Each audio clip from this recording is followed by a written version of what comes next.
In this practical task, we will demonstrate how to read and erase fault codes and how to monitor live data parameters using VCDS diagnostic software connected via the OBD2 diagnostic socket. First, connect the OBD2 socket and launch the VCDS diagnostic software. In the VCDS interface, select the HVAC control module. The software will automatically scan the trainer's data for further operations. Let's begin with reading and erasing fault codes.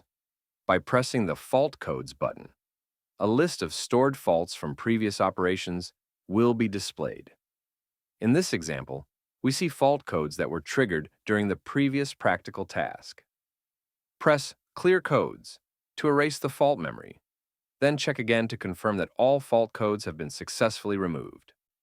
Let's simulate another fault to observe how it appears in the diagnostic tool. First, ensure that there are no fault codes currently registered. Then, remove a jumper from the control circuit. In this case, we remove the G191 temperature sensor jumper. Check the fault codes again in the VCDS diagnostic system. You will now see a fault code specifically related to the disconnected G191 sensor. To fix the fault, reconnect the jumper to restore the control circuit and erase the fault codes again using the VCDS diagnostic system.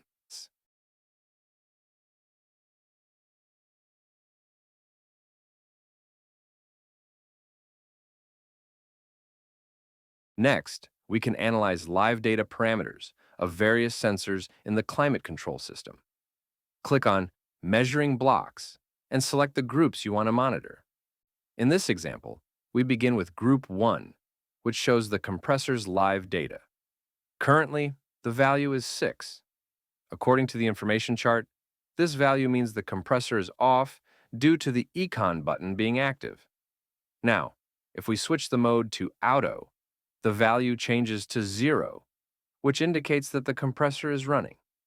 Note that vehicle speed is simulated in this environment. Proceed to Group 2, which corresponds to the temperature regulator flap motor V68. Its default value is 37. When we change the temperature setting, we can observe live changes in the motor's parameters.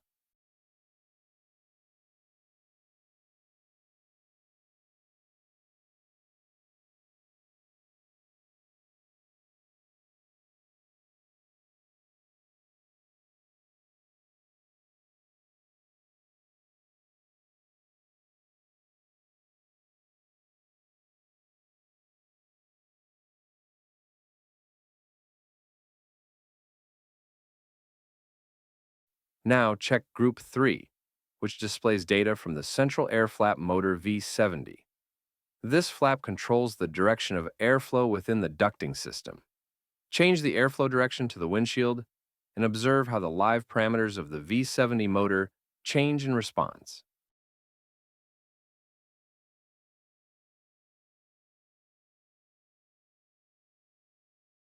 This concludes the practical task, where we simulated read-erased fault codes and analyzed live data from climate control system components using the VCDS diagnostic tool.